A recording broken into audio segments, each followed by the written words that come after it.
So there's a lot of things that people get wrong about sugar gliders, and the number one thing is diet. So I'm going to try to explain that to you as fast as possible. People, especially on YouTube, who are feeding their gliders super elaborate diets with fresh fruits and vegetables every single night and adding in their own supplements and their own insects and their own pellet brands, but this is really wrong. Sugar glider diets are pretty complex and there's a lot of moving parts, but a lot of the hard work has already been done by other experts or longtime glider owners. All you have to do is research one of those diets and find one that you agree with. If you're not feeding an approved staple diet, it's nearly impossible for you to know if your sugar glider is getting all the approved nutrients and vitamins that they need to live a long, healthy life.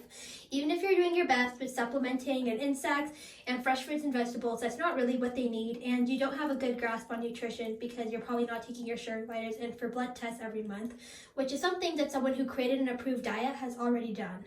Honestly, sugar glider food doesn't even look that fancy. Most of the diets consist of a staple part, which is usually you put into ice cubes and you freeze it, and then there's a fresh salad part.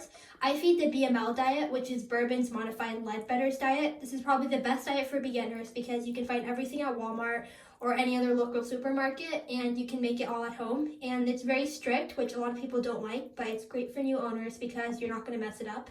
It's also one of the most extensively tested and least controversial diets, so I'd highly recommend it. That you could be researching include the TPG or the pet glider diet. This is probably the best for variety. There's also the CL or the Critter Love diet, which is really great if you want to have just a powder mix, and you can make a staple really easily, though the salads are a little bit more complex. There's also the OHPW diet, which is high protein Wambaru diet. And then there's a slightly modified version of that, which is the GOHPW diet. Please don't use exotic nutrition brand food for pretty much anything for sugar gliders. Honestly, their HPW is not the real stuff and it's just a knockoff.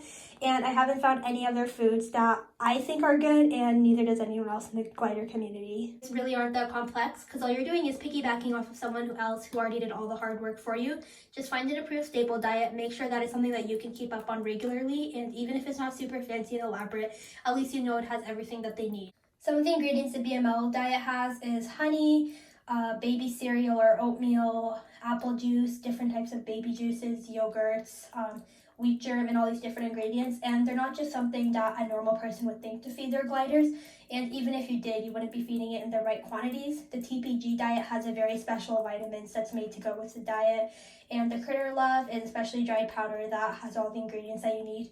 So all these diets that I'm trying to say, they're very specific. They work really well if you follow them exactly, but if you try to make up your own rules and modify how they should be fed, they're not going to work and you're not going to have healthy gliders. Just because you've been doing whatever you've been doing for a really long time and your gliders don't look sick doesn't mean that they aren't. There's a lot of things that could be going on internally that you just can't see. So please get them onto an approved staple diet. These have been tested for years, and there's a reason that all experienced sugar glider owner and breeders recommend them. Thank you guys so much for watching. I hope you enjoyed this really quick video. Let me know any other tidbit videos you'd like to see, just like this one. Thank you for watching. Be sure to comment, like, and subscribe. Bye!